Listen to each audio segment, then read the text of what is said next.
Let it be. For me, your man, Louie T. Well, to Monday Night Football overtime. Chiefs, Ravens, Super Bowl defending champions looking to go 3-0 on the season against the team that we think is going to be their arch nemesis in the AFC. The two best teams in the AFC are arguably. Now, I told you, if the Steelers can put it all together, don't sleep on Pittsburgh. Their defense is top-notch. They may be the only other team outside of the Chargers that are capable of slowing down Kansas City. Now, I will say this. The Chargers have built their defense specifically for the purposes of taking down the Chiefs. No one else in the league has done that. No one else in the league has put together a defense specifically with the Chiefs in mind outside of the Chargers. So that's why they're capable of doing what they did last week. And, oh, by the way, I must also add that it's family business. Now, the 49ers were built to do it. We saw what they did last season, but it's not easy. You must have pass rushers. The Ravens do not have an elite pass rusher. The Steelers have two. So don't sleep on the Steelers. However, this was impressive. I did not think they were going to disassemble and dismantle the Ravens the way that they did tonight. But let me also say this. At any point, after watching the way the first half went, did you think the score would end up like this? I didn't. So this was impressive by the Ravens from the standpoint of this was a one-score game at 27-20 at one point heading into the fourth quarter. Never thought that we would get to a point where the Chiefs would have pressure on them to put together a drive to extend the lead back out to 2 scores. Not when it was 27-7. Not when they were driving the football down the field early stages of the third quarter when Darian Thompson fumbled the football. Or Darwin Thompson fumbled the football. Never did I think we would get to a point where 27-20 and you need a drive to put them away was going to actually be a situation in this game. So credit the Ravens when all looked lost. And I thought I was going to start this show early. I thought I was going to come up here around 10:15 and start this stream off like, whoa, we weren't expecting that. And I thought this thing was going to be 41-17 at one point. And credit the Ravens for shutting the faucet off and finding a way to hang around and make this somewhat of a ball game. Now, again, this Chiefs team is ridiculous because I sat here and I told you guys that this wasn't going to be a high-scoring affair. And for the most part, it wasn't. The Chiefs got to the 30s. The Ravens barely made it to 20. However, I didn't think the Chiefs, again, I feel like the Chiefs, if they really wanted to, and not to say that they didn't want to, but they felt comfortable where they were at the time. Had they known, and Andy Reid had said at halftime, hey, we need to score more points. So I'm pretty sure they wanted to put up 40 plus. They just weren't capable of doing it. But it felt like they were capable of getting to 40 if they wanted it, really. In any event, the fact that they were able to get to 34 after watching them early in the season, and week 1 was a bit of an aberration because the Texans said, you're not beating us deep, and you can run the football. If you want to run it, you can do whatever you like. Yeah, you just ain't throwing it to Tyreek Hill over the top. Well, the Chargers said the same thing. Not going to beat us deep. Even though Tyreek Hill got them deep, they made one mistake and they made them pay for it. But outside of that, they beat up Mahomes. They limited the run game. They made it tough on them. They were physical with the Chiefs last week, were the Chargers. And they should have won that football game if not for a Justin Herbert mistake. He could have simply run for a first down. Instead, he forced it into double coverage, threw an interception. And like 5 plays later, the Chiefs were in the end zone, go for 2, get it, tie the game up, and ultimately go to overtime and find a way to win. If not for the heroics of Patrick Mahomes last week, they might lose last week. But I didn't think they were capable of being this dynamic against the Ravens. I thought the Ravens were going to take a cue from what the teams earlier in the season, the first 2 games of the season, did to the Chiefs and say, hey, let's keep everything in front of us. Let's make Mahomes have to matriculate the football down the field and make him dink and dunk, make him be patient. A lot of times when you got an explosive offense, and that's why week 1 was so impressive. Because, and I in my mind, I kind of chalked it up to the rain and all of those things, but Mahomes was patient. And normally when you get an explosive offense, they don't want to be patient. They don't want a nickel and dime. They want chunk plays. They want to hurt you. And so when you force them to be patient, you may force them into a mistake. I thought the Ravens were going to try to deploy that tactic tonight, and they were sloppy. Man, were they sloppy in the secondary, were they sloppy with their discipline. And against a team like this, you can't be sloppy. Not for 1 second, not for one play, not for a quarter, not for a half. Because if you're sloppy for 1 second, if you're sloppy for one play, it's 6 points. If you're sloppy for one quarter, you're down 17. If you're sloppy for one half, you're down 30. You can't be sloppy against the Chiefs. And they were sloppy tonight. Got 2 guys covering one, single coverage with speedsters, unheard of. I mean, they didn't do the things that I thought they were going to do tonight, defensively. Offensively, it's time to start crediting Steve Spagnuolo, Spags, and this Chiefs defense. It's time to start giving Spags the credit he deserves for transforming this defense. And it's also time to start respecting this Chiefs defense for what it is. They're a good group. And the fact that they're doing what they're doing with rookies or a second-year guy in Fenton on one side and L'Jarius Sneed, a rookie, on the other side at corner is amazing.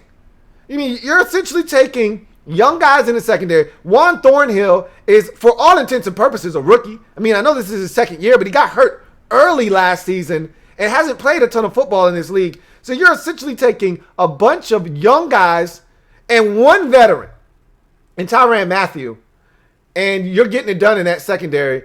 The front seven, when they want to be, can be a handful. Chris Jones is the anchor up front, which is why they paid him all of that money. When you start talking about the best interior defensive lineman, it starts with Aaron Donald. Obviously, never, ever trust a man with 2 first names.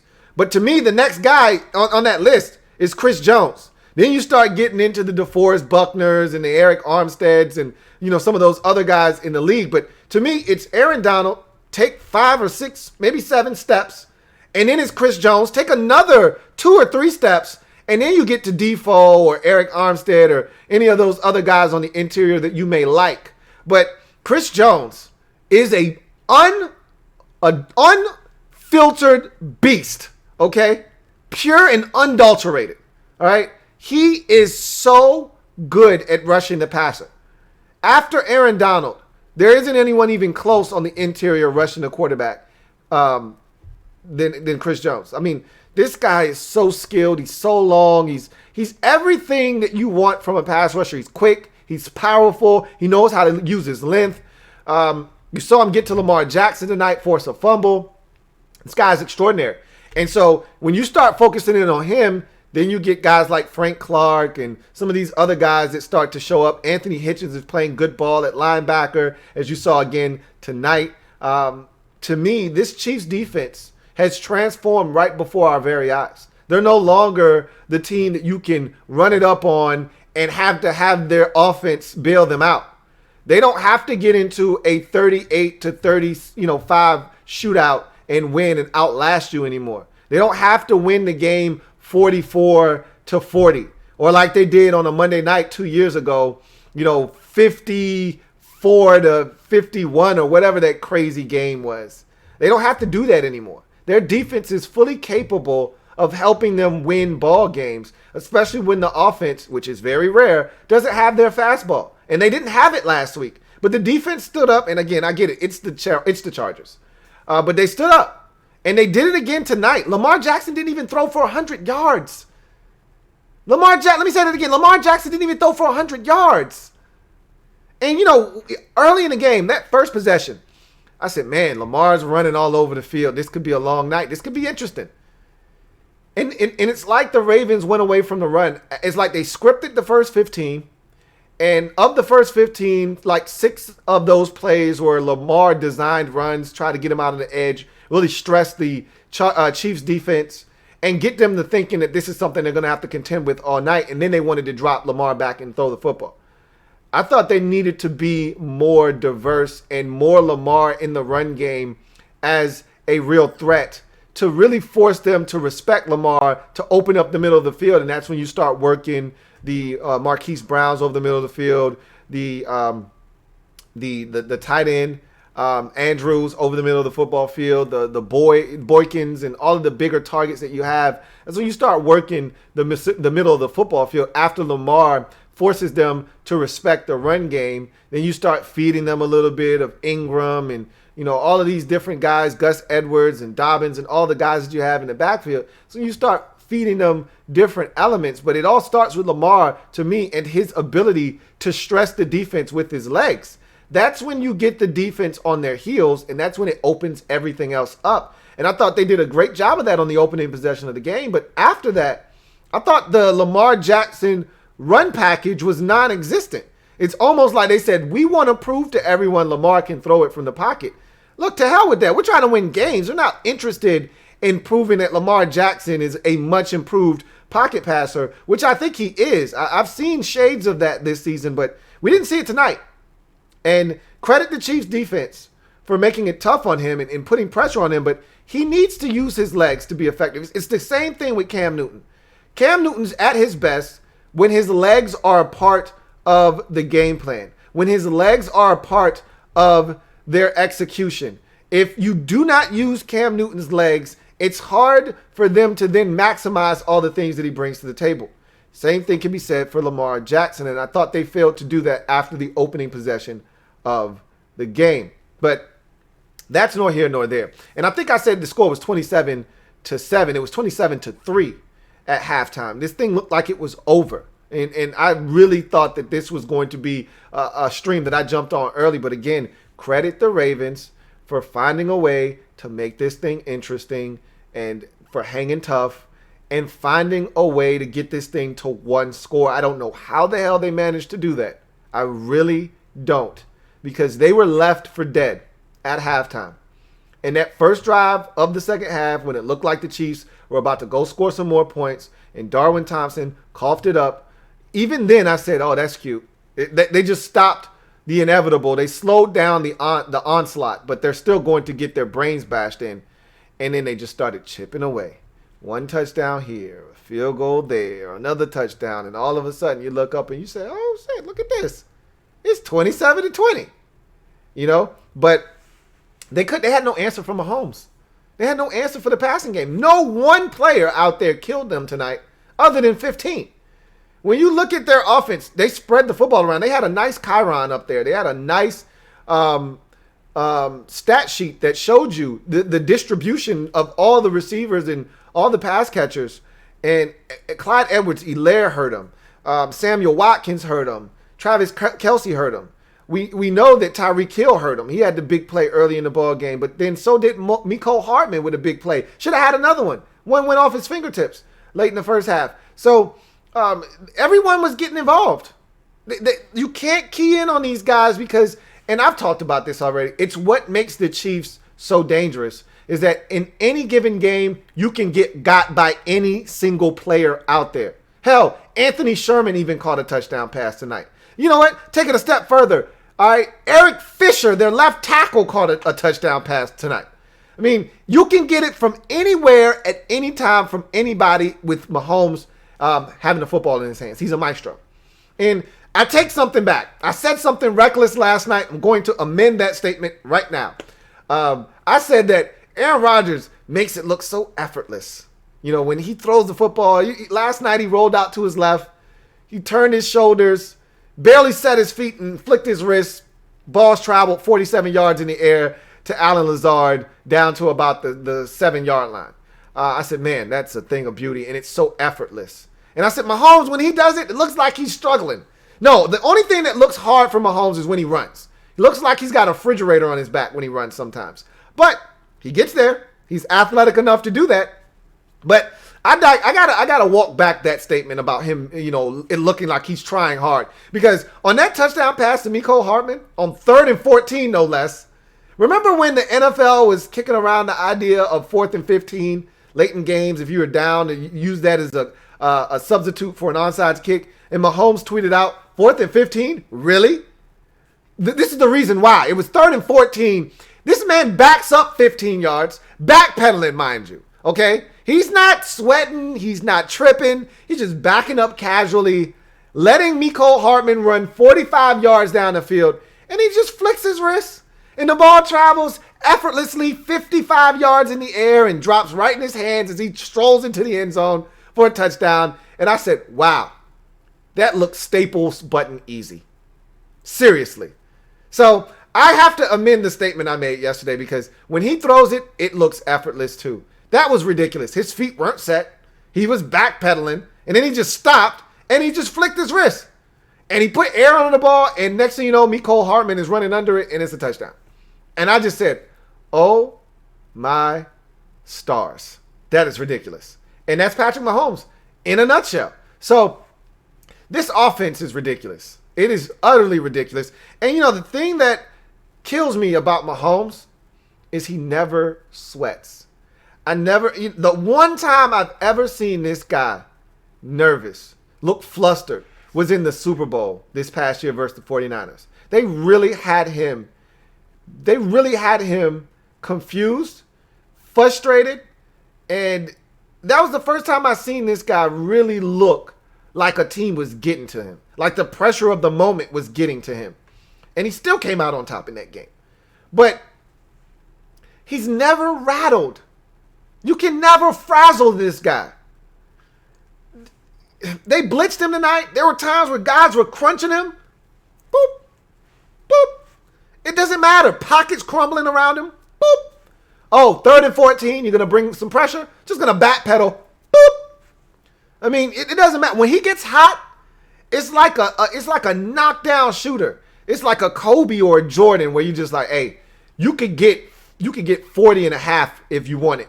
You could get 60 in a game right now with the way this guy is handling it right now. It is just boop, boop, boop. Ravens cut it to a 1-score game.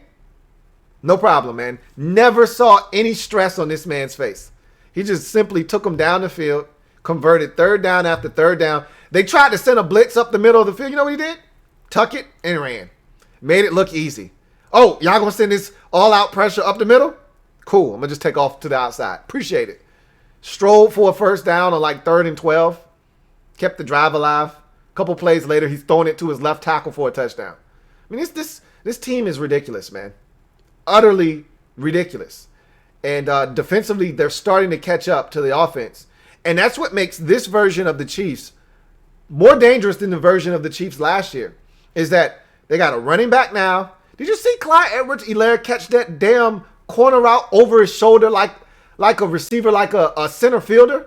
Really? That's what your running back's doing? That's what you have to contend with the Chiefs now. You got running backs catching the football like wide receivers. You got tackles catching footballs like tight ends. You got fullbacks catching footballs like running backs. I mean, what the hell can you do? Seriously. Not to mention the defense is holding down explosive offenses. This team, man, I don't know. They're not going undefeated. I said that already. But I struggle with who's going to beat them.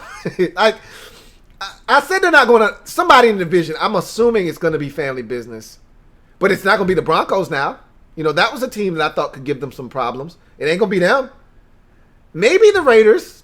I doubt it. It's got to be the Chargers, but they had their shot at home. They ruined that. I don't think they're going to Kansas City and winning. You know, and I look at their schedule and I say, yeah, there's some tough games on the schedule. They got Tampa Bay. They got New Orleans on the schedule. You know, those are games that they could struggle in. Do you really? We talked about the NFC and the lack of defense over there. If it's not Tampa and that defense, then who? I don't see them losing to anybody in the AFC right now. I don't think they have Pittsburgh on the schedule this year. Don't think they played that division. Only reason they played the Ravens is because they played them because they won the division last year, and that was a 1-versus-1 division matchup from a season ago. So the Steelers didn't win their division. Obviously, that was the Ravens. That's why they played them. So I don't think they had the Steelers on the schedule. That would have to be a playoff matchup. But the Texans won the division in the AFC North or South. They already disposed of them. So that leaves the Patriots. They got them next week. Does anybody think the Patriots are going to take them down next week? I don't.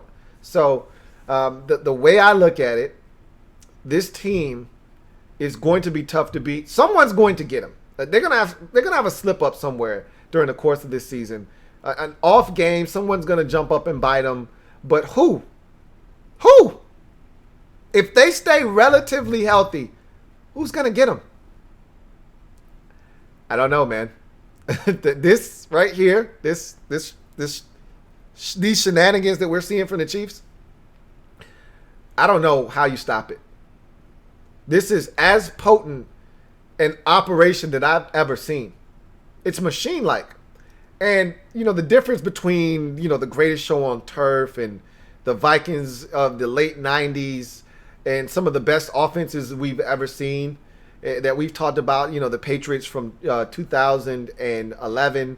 When we start talking about, or excuse me, 07, the Patriots from 07, when we start talking about some of these great offenses, what was that? It was 07, right? With Randy Moss? Yeah, and Asante Samuel, that was the year they went undefeated. That was the first Giants team. Or was it the second Giants team that beat them? I don't know. I lose track of stuff. It doesn't matter. Whether it's one of those offenses or it's one of those Packers offenses with Aaron Rodgers at the helm, the difference between all of those teams and this team here is none of those teams were ever this deep. The Rams' greatest show on turf is probably the closest you'll get from a talent standpoint. When you look at what they were putting on the field with, Isaac Bruce and Torrey Holt and Azakim and then Marshall Faulk in the backfield and Kurt Warner pulling the strings. But Kurt Warner wasn't a threat with his legs like Mahomes is. So that element wasn't in that offense. Obviously, Faulk gets the edge in the running back department, but Clyde Edwards-Helaire is more than capable of catching and running the football, as we've already seen in this young NFL season. And they didn't have a tight end the caliber of a Travis Kelce, and they're way deeper at receiver than the Rams ever were. I mean, Tyreek Hill is a 1,000-yard receiver. Samuel Watkins is a 1,000-yard receiver if he wants to be, if he can stay healthy.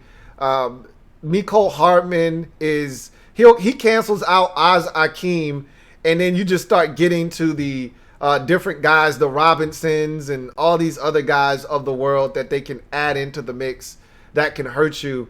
They come in waves. There's nothing you can do, and then just when you thought it was safe, they'll sprinkle in a little bit of the Williams guy in the running back department. They'll sprinkle in a little bit of, some off-brand tight end you've never heard of. Give you a little bit of that guy, and then, every now and again they'll sprinkle in, the guy that fumbled tonight, the other back, and you're just like, damn, when does it ever end? It doesn't. That's what makes them so different. And you saw it tonight. The Ravens simply had no answer for their offense, and this is a good Ravens defense. It's a really good group. And they looked pedestrian tonight. They looked out of sorts. They didn't have a shot. From the word go, they were at a disadvantage because 15 was back there and he was distributing the football. And I don't know how you stop it. I'm going to be brutally honest with you. I don't know how you stop this. As for the Ravens, I thought they simply went away from what works. They tried to do something where it's almost like they were trying to prove something to the rest of the league. I'm not in the business of proving a damn thing to anybody. I'm looking to do what I do best. And Lamar Jackson running around and making your defense, making your defense have to account for his legs, putting you in a tough position, putting you in a bind, forcing you to respect his ability to run, forcing you to respect the ability of him to hand the football off to Mark Ingram or Gus Edwards or J.K. Dobbins in the backfield, forcing you to respect their ability to run for 250 yards and then throwing the football is what they do best. They went away from that after the opening possession of the game, and I can't explain to you why. Because I saw a team in the Chiefs that was having a tough time dealing with up-tempo and Lamar Jackson running around the football field. So why stop? If it's not broken, please tell me why you're looking to fix it. And they never really went back to it the rest of the night. He had one big run after that. I want to say late stages of the third, maybe early fourth. He had a big run. And I said, where has that been? Why did that go away? They were having trouble. How do you think you marched the football down the field on the opening possession of the game? It wasn't because of Lamar's arm. It was because of his legs. So use them. And I thought they got away from the game plan, which would have been my game plan. I don't know if it was theirs. Obviously, it wasn't theirs because they weren't out of this game from the word go. They took the lead 3-0. The Chiefs responded with a touchdown. You're only down 7-3. You could have went back to Lamar's legs. You could have went back to being, balanced. They started airing it out. And that's when the Chiefs got comfortable and they started getting to Lamar and he started being off. And then they started sacking him. And then he started fumbling. And all of a sudden, this thing, you looked up and you're like, damn, how did we get to 27-3? Well, that's because you stopped doing the things that work. They'll get back to it. This is the thing. The schedule makers did them a massive solid. They gave them the Chiefs and they say, hey, it's a short week. It's a Monday night. But we're going to hand you the Washington football team next. So you'll be able to get right next week. You'll be good. And so they'll put up 38 or 45 this week. They'll Lamar run for 125 and 2 scores. And he'll throw for another, 211. He'll account for over 300 yards of total offense by himself. Probably like 4 touchdowns. And they will rout Washington and all will be right in Baltimore. But you're not playing Washington when the postseason starts. This is the problem I have with the Ravens, is that you can beat up on Washington and Philadelphia and the Giants and all of the little sisters of the poor. And you can beat up on all the bad teams in the league. And then when you get a semi-good team, you'll find a way to beat them like you did the Texans last week. And you'll find a way to get to the playoffs 13-3, 14-2, riding high. You'll be the number 1 seed. And then you get to the postseason and somebody comes in there and they smack you in the face. And all of a sudden you act like you don't know what the hell to do. And that's what happened tonight. And that's what happens every time you play the Chiefs. That's what happened in the playoff game last year versus the Tennessee Titans. They smacked you in the face and you didn't know how to handle it. You're a bully. The Ravens are a bully. And what happens when you smack a bully in the face and say, no, I'm not giving you my lunch money? They bitch up. And that's the problem I have with the Ravens, is that they don't find ways when what they do is taken away, or in this case, they take it away themselves. They don't find a way to adjust. If they can't do what they do best, they struggle. Last year, they got run on, and they couldn't run it against Tennessee. So what happened in that game? They got run out of the building. What was it, 28-12? Made a bunch of mistakes in that game. The Chiefs, the reason you're 0-3 against the Chiefs is because they're not afraid of you. A lot of teams in this league get beat up. They're afraid. First of all, they're afraid of Lamar Jackson. Oh, my God, how are we going to stop Lamar? He goes nuts on them. The Chiefs aren't afraid of Lamar Jackson. Why? Because they know they can outscore you. Not many teams in the league can say that. Can look the Ravens in their eyes and say, hey, man, we're not afraid of you because if you score 38, we're going to score 45. It's all good. If you score 31, we're going to score 38. What you trying to do? The Chiefs can do that. Not many other teams. So you got 2 options when you play the Ravens. Either you tell them, look, I'm going to outscore you. Whatever you're trying to do, I can do better. Or you say, hey, I'm going to play bully ball just like you, and we'll see who comes out on top. Because I'm going to run the football. I'm going to play tough defense. And what you going to do? That's what Tennessee did. Either way, they don't like it. They don't like it. That's why I want to see what happens when they get to the postseason. To me, right now, they're a regular season team. And until I see results in the postseason, I'm not going to respect the Ravens enough to think that they can take down Pittsburgh. Because I know the Steelers can get it done in the playoffs, in crunch time. I've seen them do it. They got the pedigree. I don't know Lamar Jackson to be a postseason winner yet. I just know him to be a regular season killer. So I know that the Chiefs can take these boys. I know the Titans can take these boys. And I wouldn't be shocked if New England get their shit together. And Cam is like, I'm the OG. I showed you how to do this thing. Let me show you how to do this, son. Or the Steelers might say, hey, matter of fact, you don't even know what to do with this division. Let me get this up off you. You go play in wild card weekend on the road somewhere. Let me get this home playoff game because you don't know what to do with that. You squandered that last year. You squandered that the year before that. Let me get this home playoff game. I know what to do with that. You don't. Let me get that. So we'll see.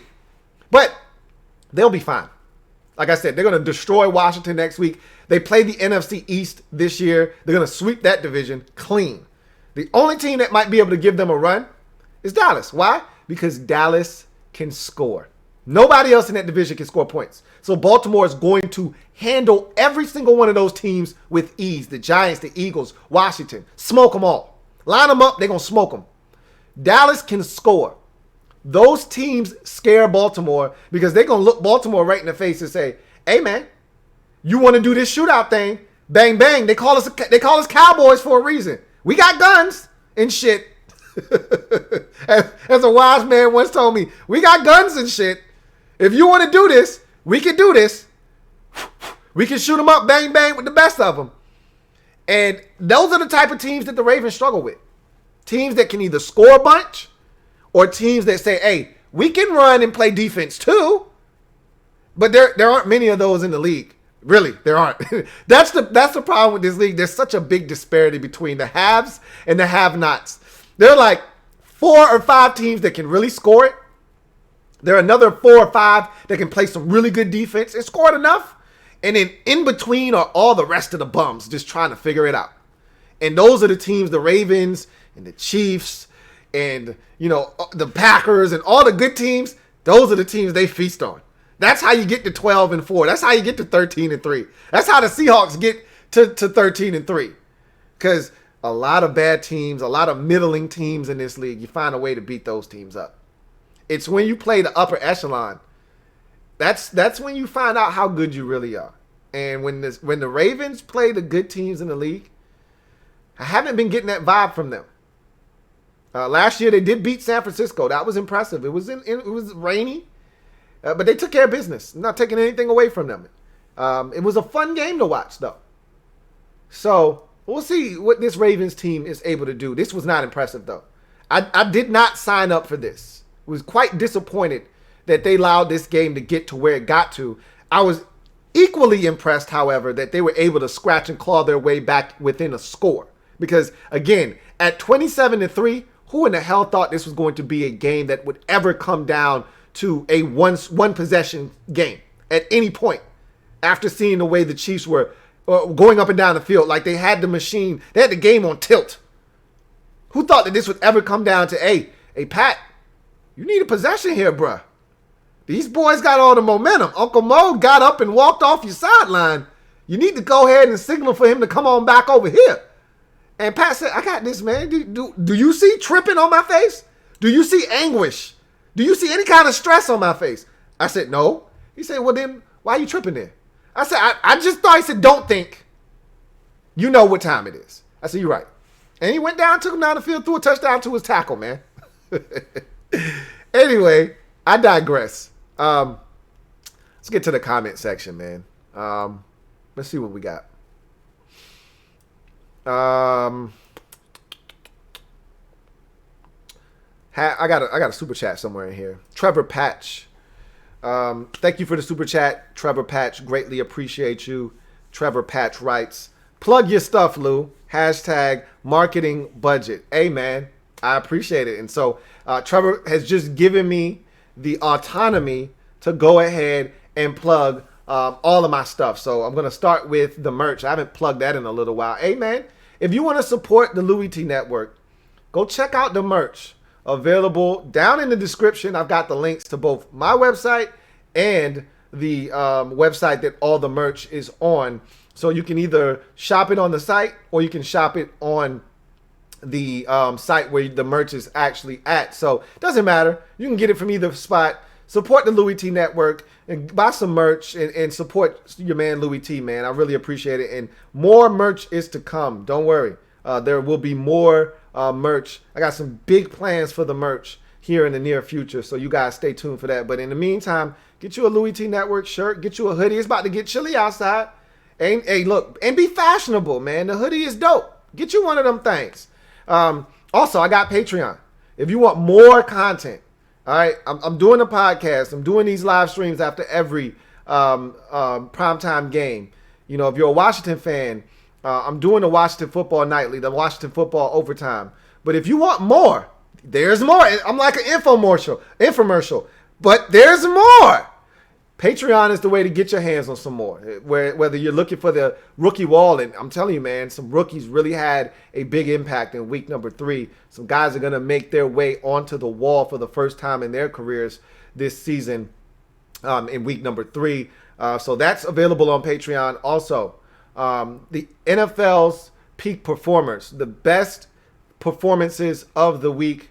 We break them down in NFL peak performers. That's also on Patreon as well. And if you're a Washington football fan, you can get you some Washington film breakdown also. So a lot on Patreon. Get you some of that.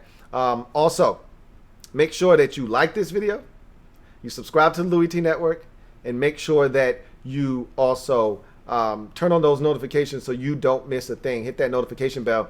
And if you are a staunch listener of the podcast and you've been getting it on Apple or Stitcher or Google Music or anywhere, I know I'm a little behind. I'm gonna tighten up.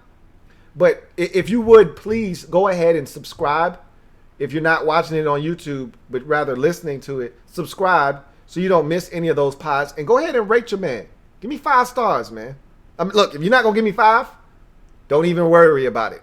Don't even worry about it. But if you cool, give me 5. I got 5 on it. Anyway, I appreciate you, Trevor Patch, man. As always, good looking out. Let's get through some of these comments and then we'll get out of here. So, got a comment here from RG3 hashtag who says, I laugh so hard when Ravens fans talk about going 16-0. A lot of fan bases talk about going 16-0, man. It's not happening. Niners fan says, I love Lamar, but he's simply too inaccurate to be regarded as a top 3 quarterback. His deep ball is awful. I think he'll get better, you know, as he settles in. I just think, because I've seen him throw the deep ball. I've seen him be accurate before. I told you in week 1 against Cleveland, there were a couple of balls that he sprayed, but for the most part, he was hella accurate in that game to the point where I was like, shit, look at Lamar. But you can't get away from what made you you, and that's you using your legs. You know, it's the same thing that hurt Robert Griffin III when he decided, hey, I don't want to run no more. I don't want to be labeled as a running quarterback. And his dad got in his ear, so he goes to Shanahan and the Shannon clan and pretty much told them, hey, we taking all of this stuff out of the playbook because we're not running this no more, and we want to be a drop back passer. And he wasn't ready to do that.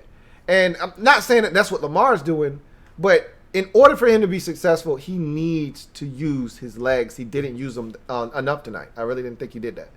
RG3 hashtag says, these Ravens ain't shit, bro. I hope y'all beat them next week. Well, don't hope. Don't hope we beating them because we damn sure ain't beating them next week. You can hope all the hell you want. We ain't beating a damn thing next week. Maybe but our damn selves. That might be it.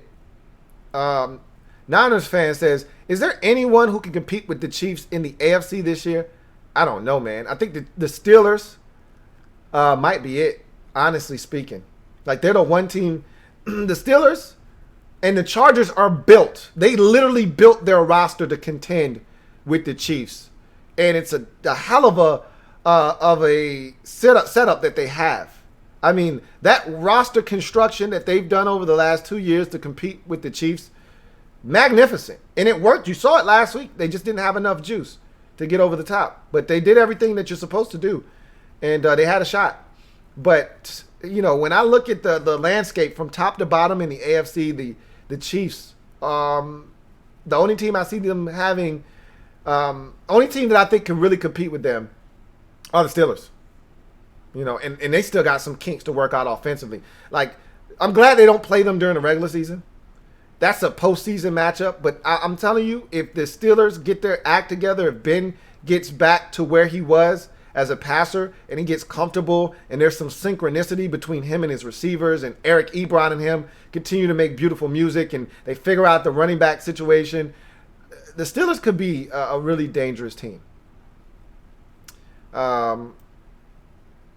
Larry G's the best says, people want to say Lamar this and Lamar that, but yet, again, people not going to blame the coaching of this game. I just thought it was a bad game plan. I loved how they came out using his legs, and then they got away from that. And I thought defensively, Wink Martindale was just way too aggressive.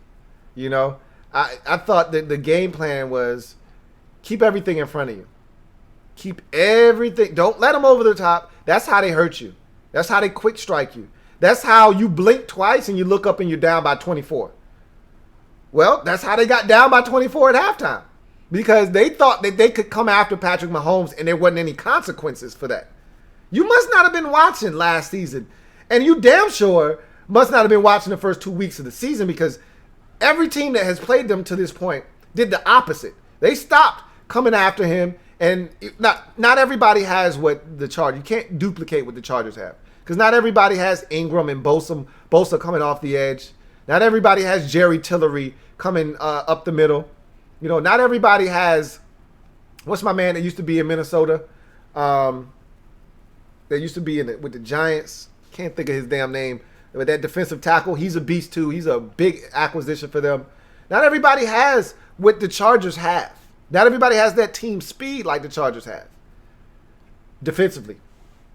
But the Ravens went about it all wrong. So, I think coaching was a little bit of the issue in this game for sure.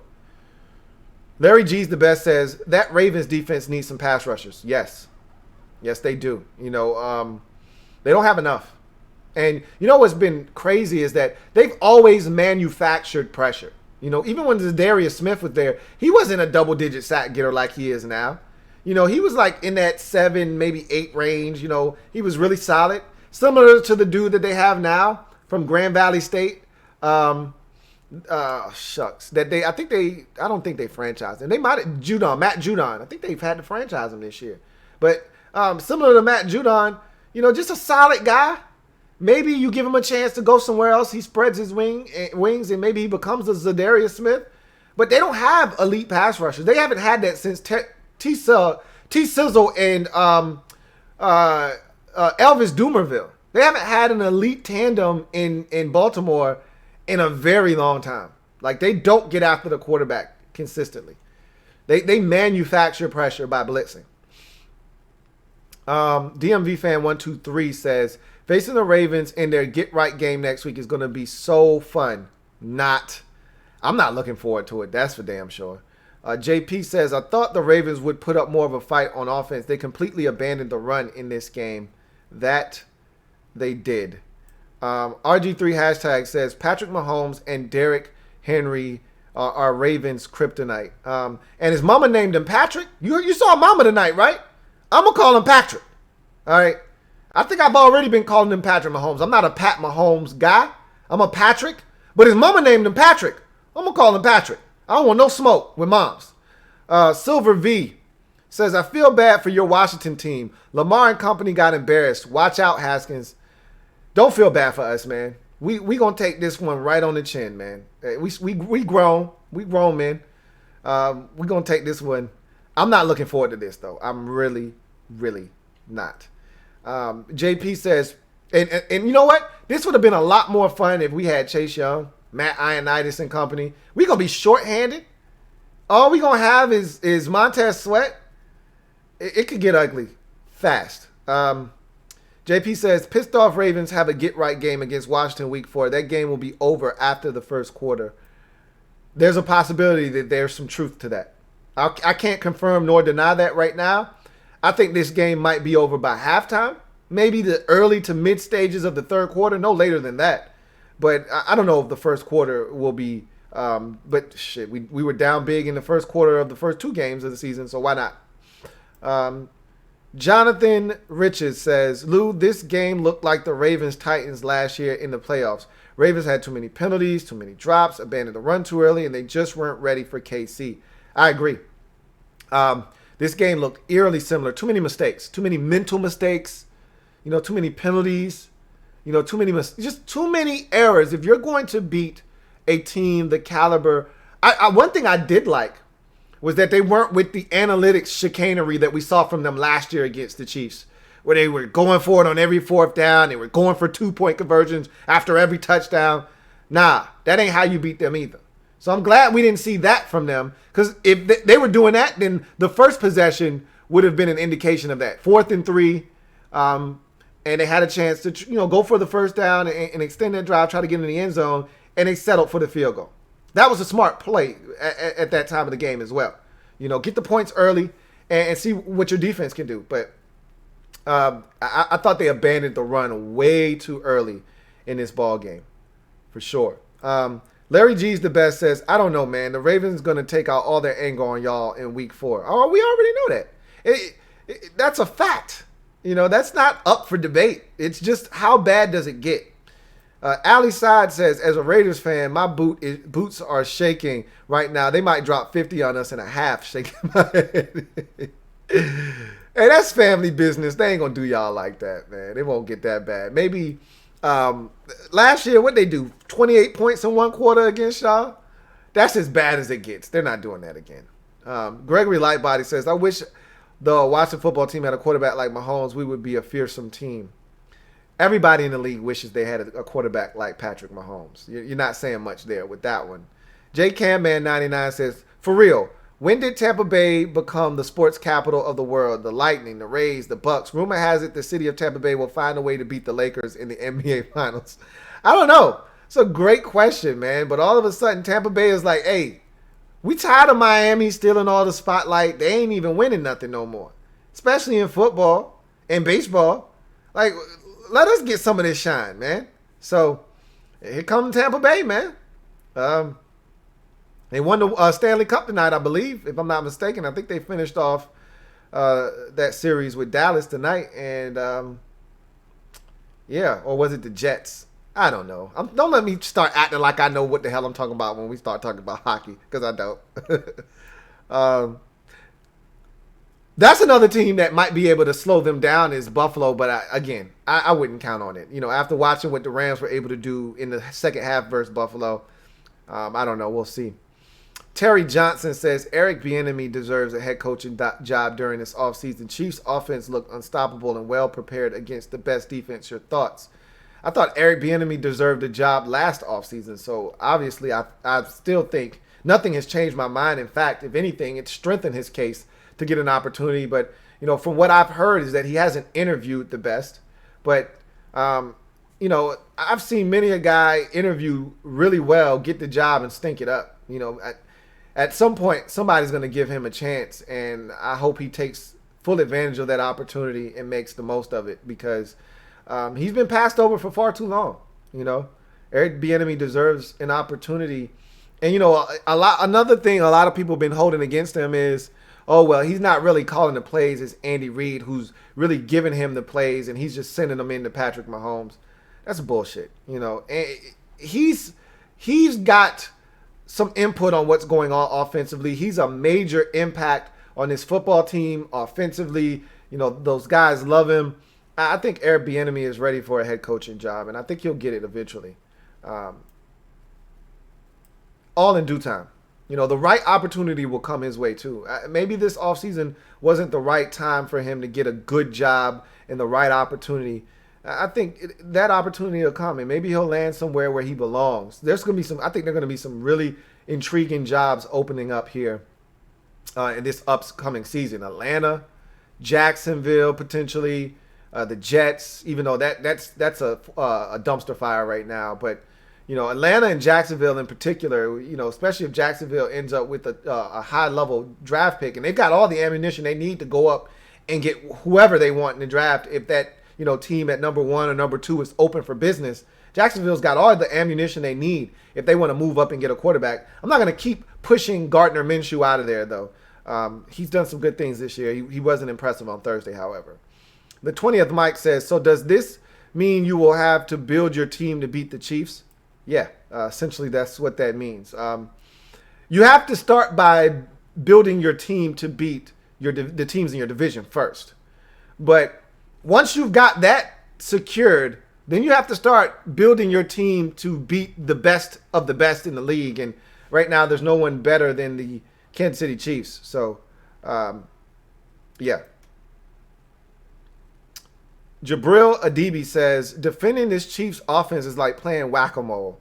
You hit one and two more pop up. Also, Dobbins needs more touches in the run game. He was invisible tonight, but then again, everybody in the run game was invisible because the Ravens simply stopped running the football. So nobody was getting touches in the run game, for that matter, for the Ravens tonight. But you're so right with this Chiefs offense. It's like playing whack-a-mole. You know, you hit Travis Kelce, and then the two speedsters pop up in Hartman and Hill. You pop one of those, and then you get Samuel Watkins pops up. You whack one of those, you whack him, and then, Demarcus Robinson pops up. You whack him, and then Clyde Edwards-Helaire pops up. I mean, what can you do, man? It's ridiculous. You're absolutely right. Azad Belial says, do you think the Ravens can win the Super Bowl with their style of offense running the football? I personally think Lamar needs an elite number one wide receiver in order to have great success in passing in the playoffs. I think they've got enough talent on offense. I think Hollywood Brown can be a number one wide receiver. He's got the talent to do it. I think he needs a little bit more diversity. I think they need a little bit more of a game plan. I would just steal what the Chiefs do with Tyreek Hill. Like, they don't move him around enough. He's too stationary for me. It's Hollywood Brown. If I got a player like Tyreek Hill or Hollywood Brown, man, this guy's going in motion 8 million. You will never be able to lay hands on him at the line of scrimmage. You will never be able to just line up and say, okay, this guy's here. I'm moving this guy around everywhere because eventually I'm going to move him in motion a million times, and he's going to do that same counter motion like the Chiefs do with Hill, where he goes in motion, stops, pivots, turns, and comes back out the other way. And eventually I'm going to throw him that football. Or one of these times, he's going to come across and you think it's going to be this little slow play motion where he's going to come back around. And I'm going to hand him the ball on the jet sweep like they did on the very first play of the game. Like, they don't utilize Hollywood Brown the way that they should. They just kind of got him out there as a target. And they got to learn how to maximize this guy's potential because he's got number one wide receiver potential. And not in the traditional sense of, hey, I'm going to line him up as my X and I'm going to just throw him the football. He's got the Tyreek Hill number one wide receiver written all over him, where you move him around, you get him touches in multiple ways, whether it's in the run game, it's swing passes, wide receiver screens, whatever you got to do to get this guy involved. Put him in motion, bunch route, bunch formations where you get picks and natural situations set up where this guy comes free. But you got to find ways to create touches for Hollywood, and I don't think they do that right now. I do think the Ravens can win a Super Bowl with the way they play. They just got to make sure that they're maximizing all of the guys that they have. Some games they do it, other games they don't. In week 1 against the Browns, they maximized all of their pieces. Everybody was getting a touch. They were spreading the wealth around. But it's not like that every week. And it is with the Chiefs. Black Owl B says, what it do, brother? Do you see this Chiefs team being the first to go undefeated to the Super Bowl? We've already seen 2 teams go to the Super Bowl undefeated. Only one came out undefeated. That was the 72 Dolphins, but the Patriots did it as well. Somebody's going to get them. I refuse to believe that the Chiefs are going to get through the season unscathed. Somebody's going to get them. They almost got last week. It's not like they're just trampling over all competition in front of them.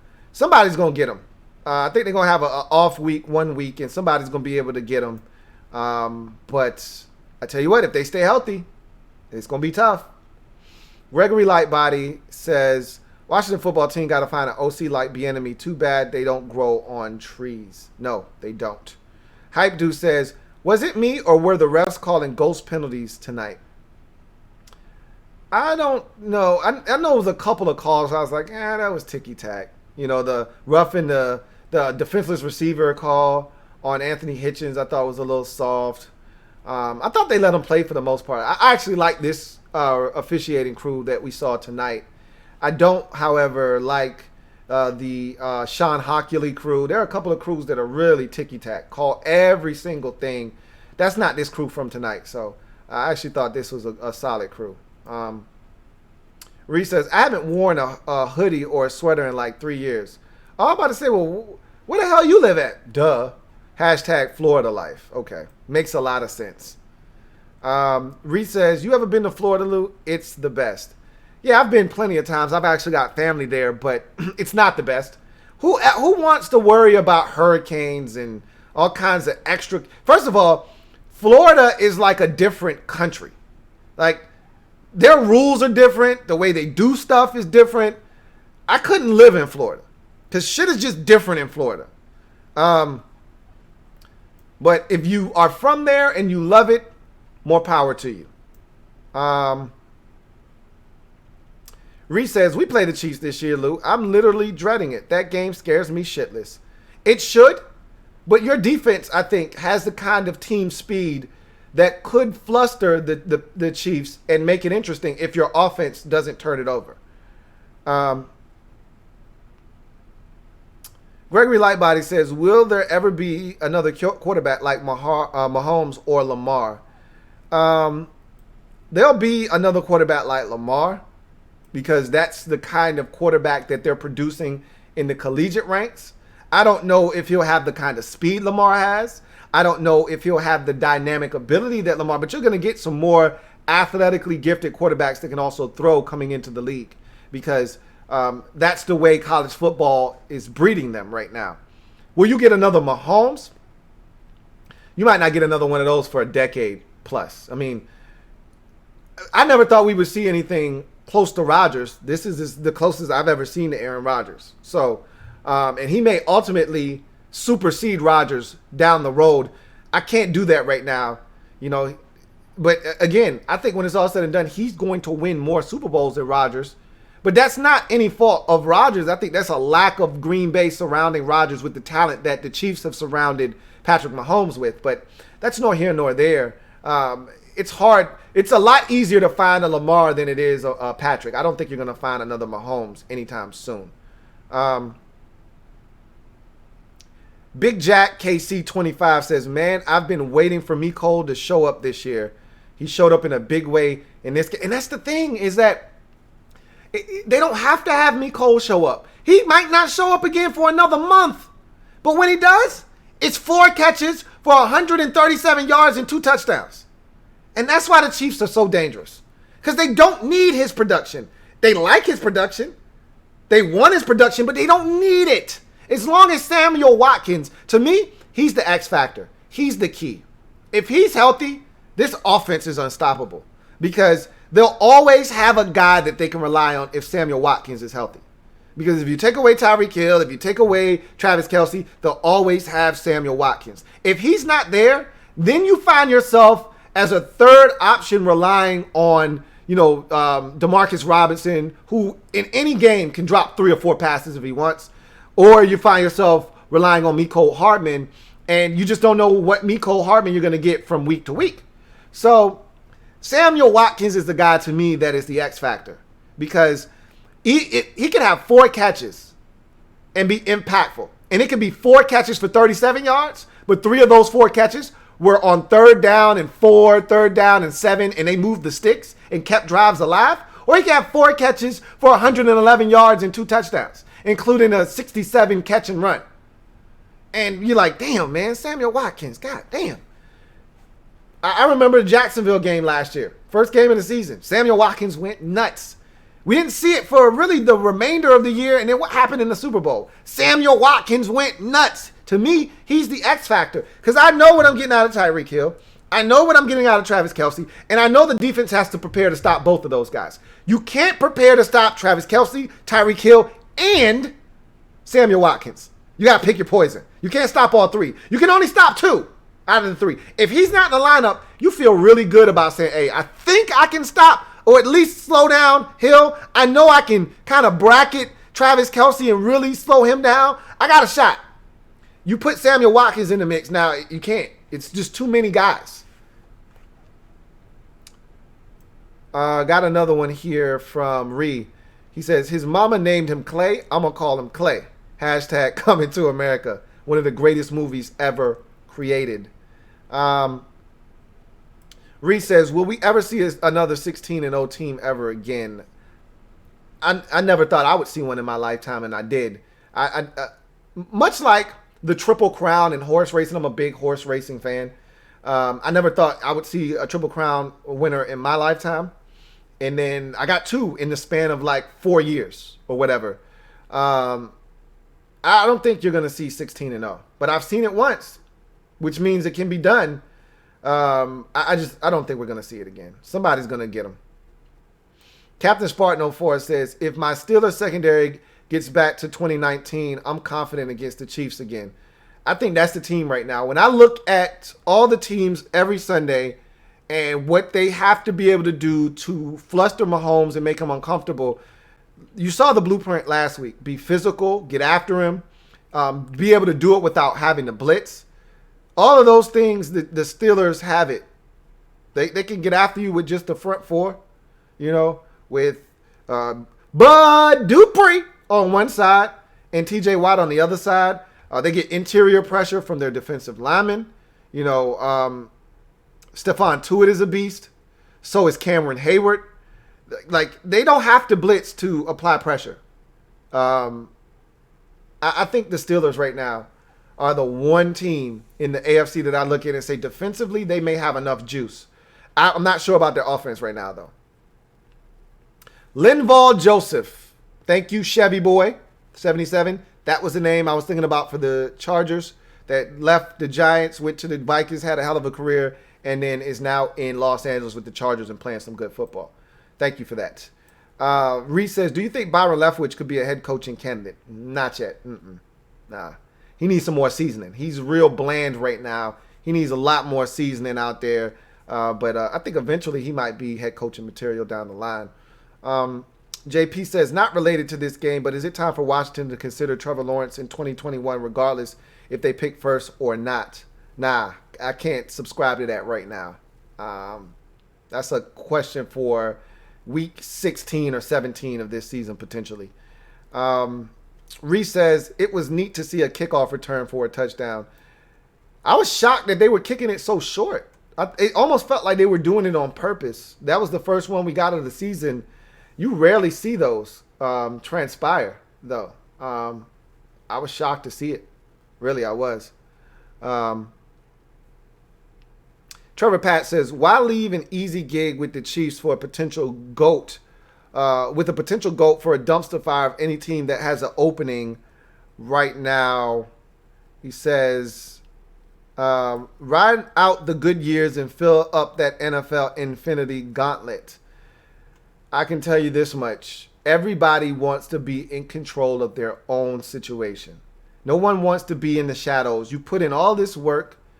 You've soaked up all of the information via osmosis from Andy Reid that you possibly can. Your cup has overrunneth with information on how to do things. You've seen what a successful organization and team looks like. And now you feel like I can go and do it on my own. That's what no one strives to be an assistant coach.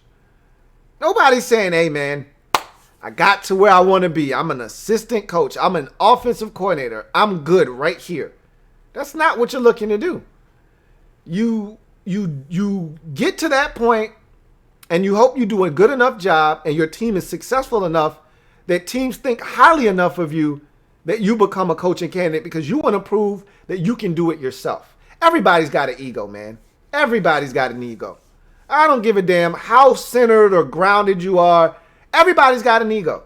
Everybody wants to prove that they can do it. If you don't, then you're in the wrong profession. So, yeah, this is cool. But he wants an opportunity to prove he can do it himself.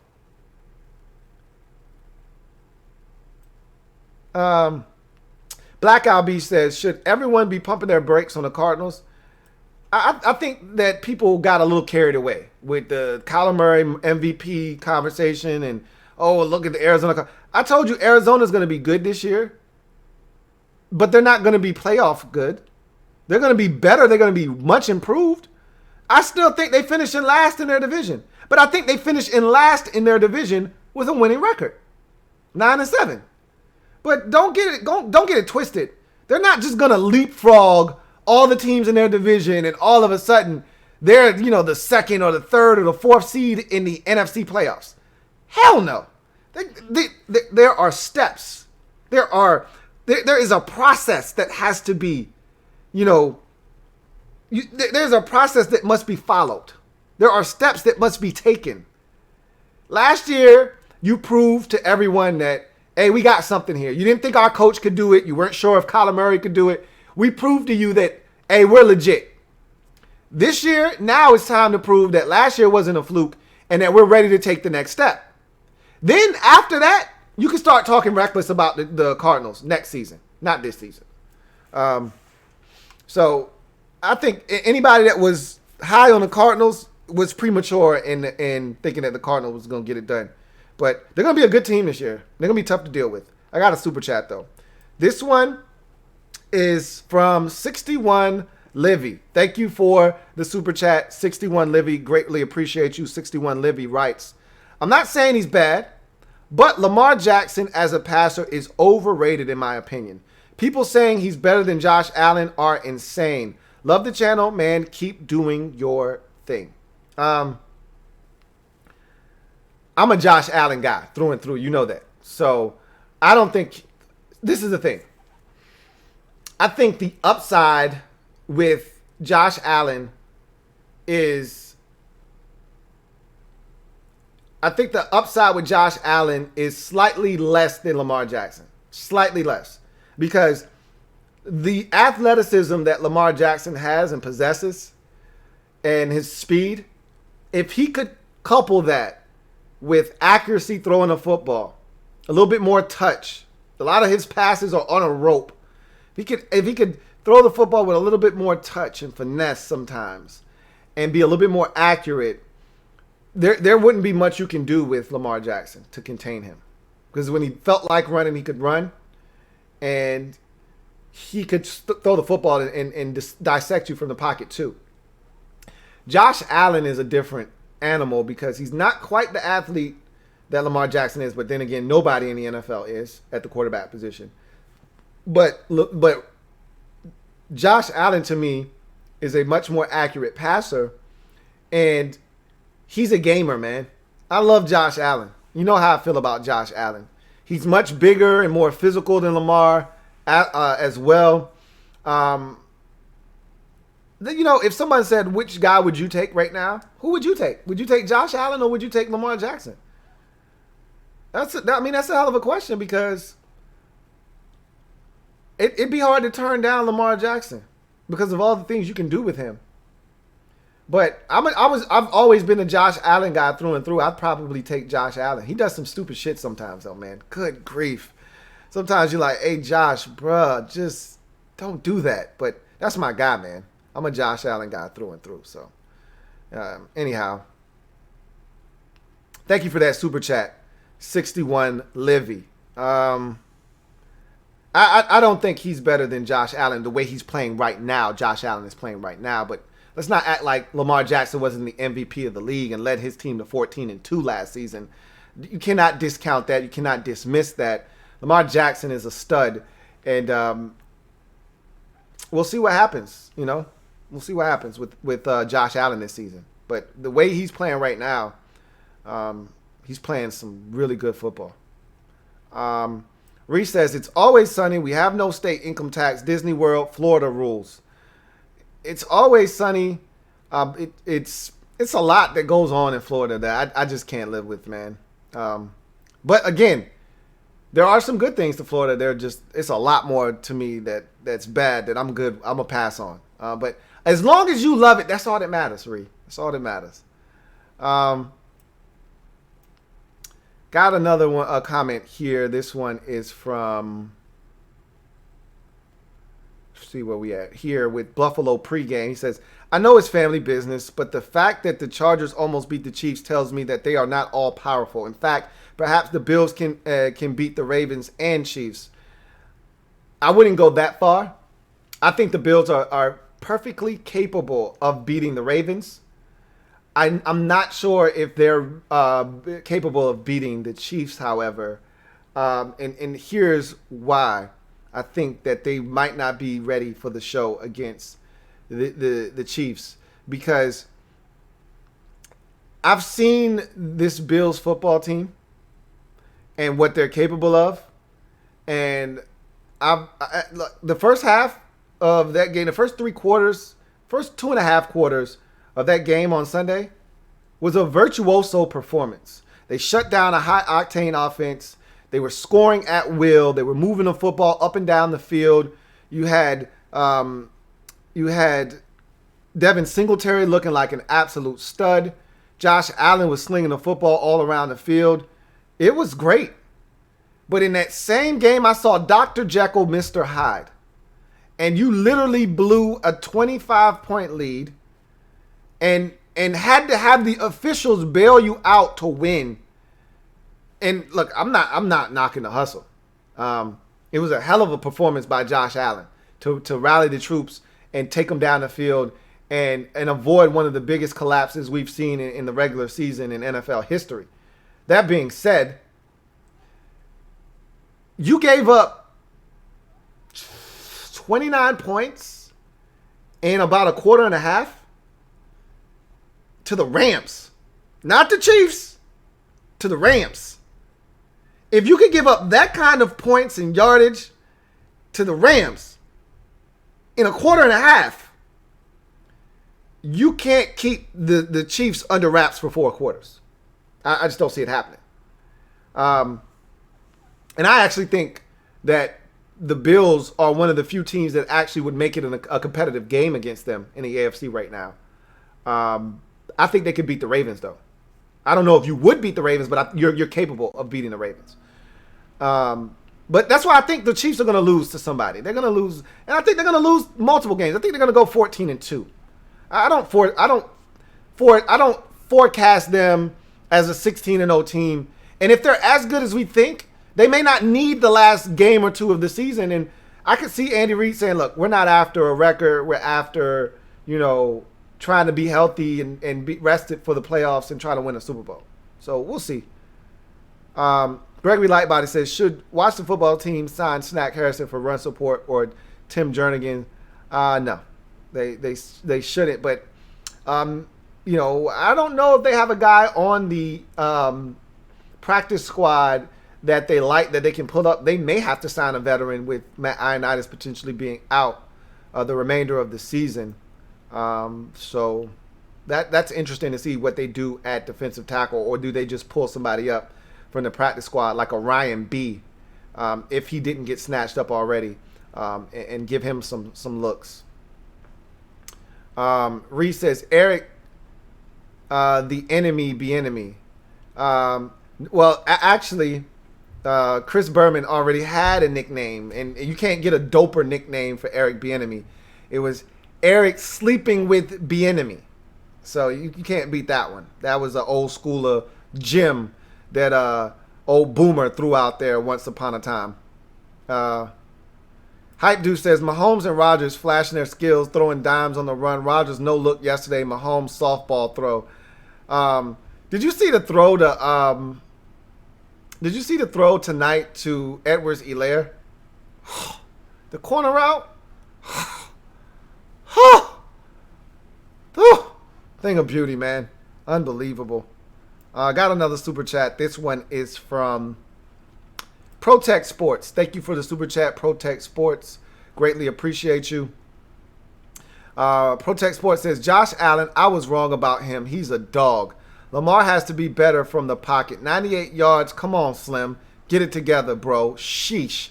Laughing my ass off. Yeah, man. I mean, you got to get to 100 yards passing, man. That's disgusting. That's nasty right there. That's real nasty.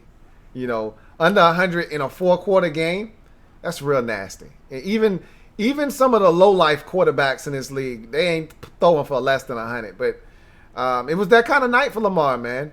And a lot of people were wrong. You're not the only one. A lot of people were wrong about Josh Allen, man.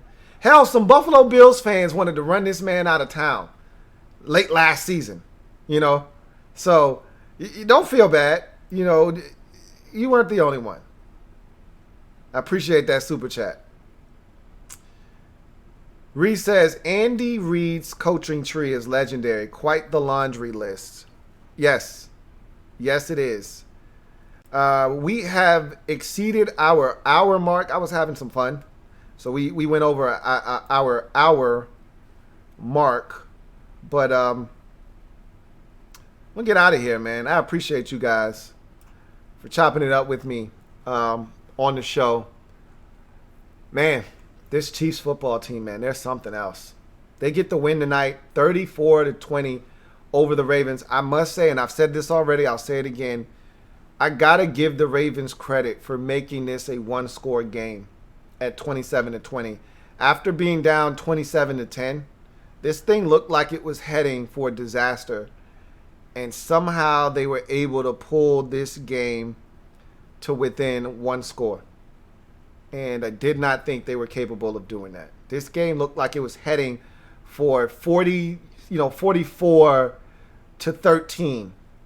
And somehow they reeled the Chiefs in and made it competitive. But this Chiefs football team is ridiculous. Mahomes he's something else, man. He is definitely something else. Anyway. Protect Sports, double up, thank you for doubling up, Protect Sports, who says, collab soon? You know I'm down, man. Just hit me up. I told you, got to hit me in advance, well in advance. You know my schedule is crazy. So hit me well in advance, and we can definitely link. So hit me. But in any event, I'm out of here. You guys know the routine. You know the drill. Sub up. If you haven't already done so, what are you waiting on? Hit that subscribe button. Turn on that notification bell. And hit that like button so you don't miss a thing. Looking forward to chopping it up with you guys in the near future. Again, podcast Monday, Wednesday, Friday, live here on the Louie T Network. We'll be live at 12 noon on Wednesday. When we wrap up week number 3, start turning our attention to week number 4. And as you know, on Wednesdays, we open the floor to you guys. You guys run the podcast on Wednesdays. We'll have social media maneuvers, and it'll be your show. So looking forward to chopping it up with you on Wednesday. And then Friday, we'll give out my week 4 money picks of the week. So make sure you're checking out the Louie T Network podcast, man. And looking forward to chopping it up with you guys in the near future. Chiefs get the win tonight, 34-20. They're now 3-0 and look borderline unstoppable. Meanwhile, the Ravens come crashing down to earth after a fast start to the season. Lamar Jackson fails to throw for 100 yards tonight, as they really never got the offense going the way that they wanted to. Thought they got away from the run way too early in this ball game, and it came back to haunt them as they fall to 2-1 with this 34-20 loss at home. Good thing for the Ravens, however, is that they got a nice bounce back game coming their way this weekend, a get right game, as we call it, at Washington, and they'll be able to shake these demons and cobwebs off and get back to their winning ways. So, if I'm not mistaken, last year the Ravens lost in week 3 to the I want to say they lost in week 3 to the Browns. And they didn't lose again. Was it the Browns? Might have been the Browns. Week 3. Maybe it was week 4. I don't remember them. I don't recall them ever being under 500 last year. So I don't think it was week 3. It might have been week 4. Because they only lost 2 games in the regular season, the Chiefs and the Browns last year. Both of them were early in the season, and then they went on that ridiculous streak. But I digress. You guys have a great night. We'll reconvene at a later date and time. Make sure you like this video on the way out, and I'll see you guys next time. Have a good one.